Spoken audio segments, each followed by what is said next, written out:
It's been more than a month now that iOS 15 is launched with over 300 new features and modifications. But after using this version for about 3 weeks now, I found this 20 selected hidden tips, tricks and features for you that you will be actually using it on day-to-day basis. And I'm sure that this information will certainly help you to do things more faster and easier on your iPhone. Hi, I am Siddhan, and without wasting any more time, let's get right into it. Did you know that iOS 15 has this hidden feature that gives you soothing background music options which you can use to relax, focus or meditate? I keep using this feature when I'm doing something productive or meditating. There are 6 music options to choose from.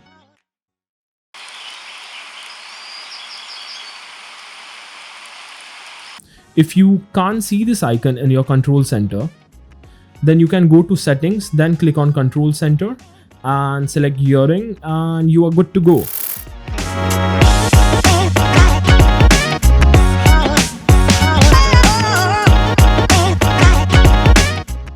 This one is most popular feature which you must have already know of. This feature lets you scan any image from your gallery, whether you have downloaded, clicked or took a screenshot of.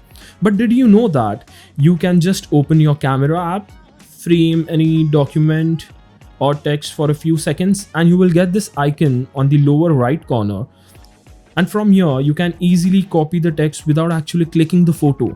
This helps you save a lot of space on your phone. Additionally, you can scan images in the Notes app where you can simply tap and select text from the camera to extract it, and it will automatically start grabbing the text. If you feel that any application's text is too small and you don't want to change the whole system's text size, then you can use this feature. Here you get 2 options now where you can select the text size for individual applications or for whole system UI. So let's increase the text to 150% and see now for only this application the text size has been changed. I tried this feature for other third-party applications, but it seems that it works only for system apps and very selected third-party applications. For me, it works for Facebook, Instagram, but not for Notion. I hope this gets solved in future updates.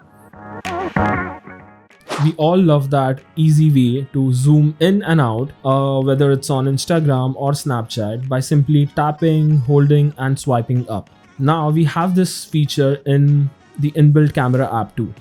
You can directly hold on the shutter button to start the recording and swipe up to zoom in or swipe down to zoom out, and you can even swipe right to lock the recording at a particular zoom level. This natural gesture certainly eases out the manual method of zooming in and out with zoom wheel. And yes, it does switch to the telephoto lens and wide angle lens. Now the gallery app provides you more detail when you click on the I button, such as date, size, location, resolution, and for videos, FPS too. In fact, you can even click on the adjust to revise the date of that particular image or video and even add a location to it. I have no idea why anyone would use this feature, but maybe for some this is really a useful feature. So let me know in the comments if you guys will really use this adjust date feature.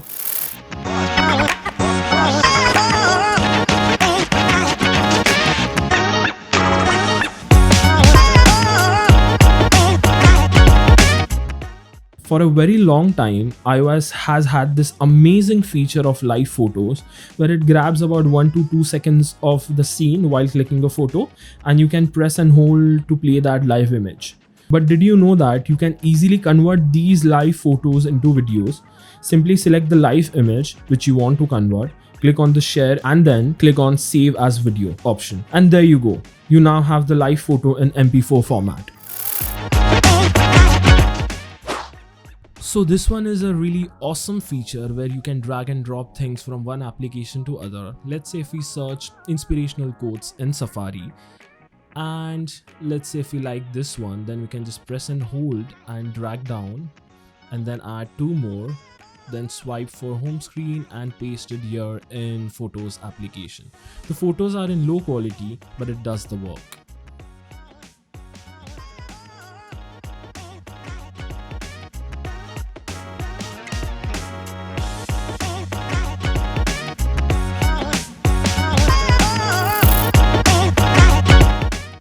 Now you can drag and drop many things from Spotlight too.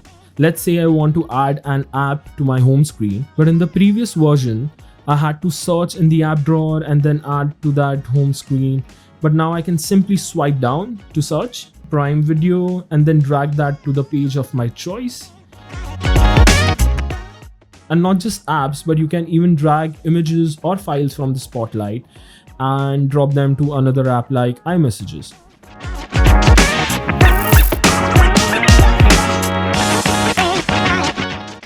Voice Memo has got some really good features, like if you have recorded something and then you click on this to get some options like you can control the playback speed, you can even skip the pauses in the recording by clicking on the toggle skip, or enhanced recording will improve the sound quality by minimizing the background noise a bit.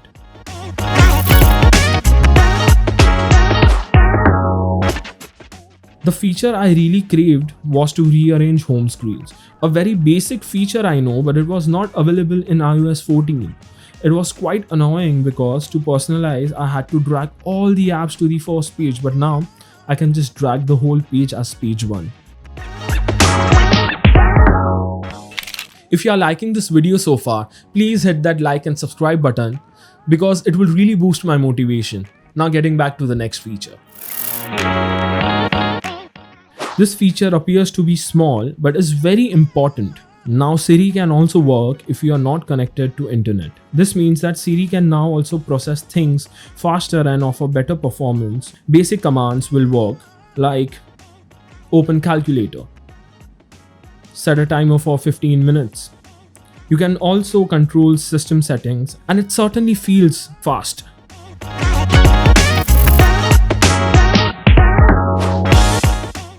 With Siri now, you can even share what's on your screen. For example, if I want to share the screenshot with my friend, share this with Jeet and say send it.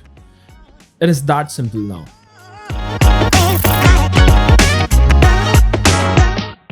Safari has got major updates from the overall look and feel to the whole new gesture control.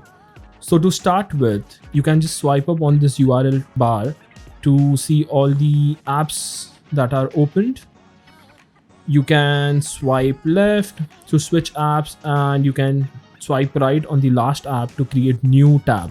There is this new feature where you can actually create groups.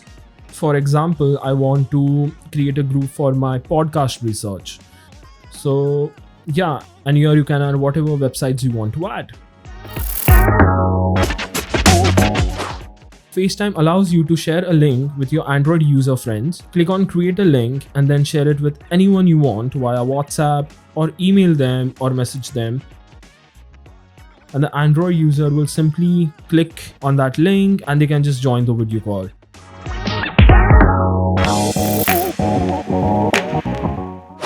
The notification center has got some good improvements, like if you swipe left on a particular notification, you get these options where you can mute the notification from that app for a day or for an hour, or you can directly jump to the settings.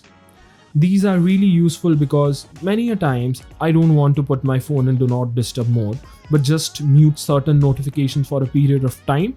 So in this situation, this feature comes in handy.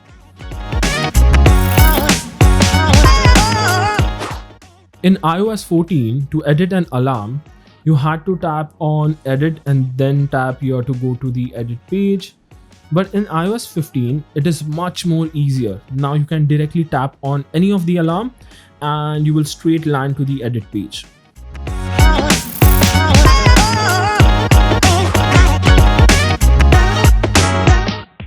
Apple had removed this feature from previous builds, but now it is back.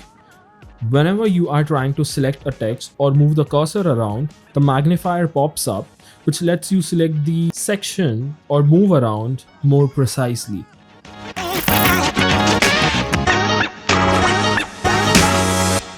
In the weather application, you can add weather notifications. For this, you have to simply tap here and then tap on these three dots. Go to notification, turn on the location for which you want weather notifications. So it will send you a notification before it starts raining or snowing.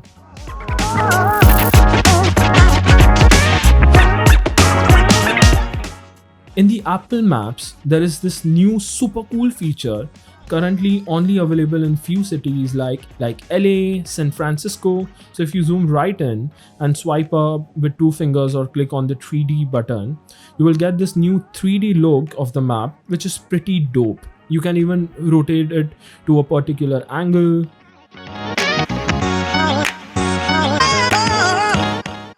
Now this is a pretty old feature, but I'm sure many of you must not know this. But when you click on the flyover and click on tour, then you will get a mini tour of the whole LA city.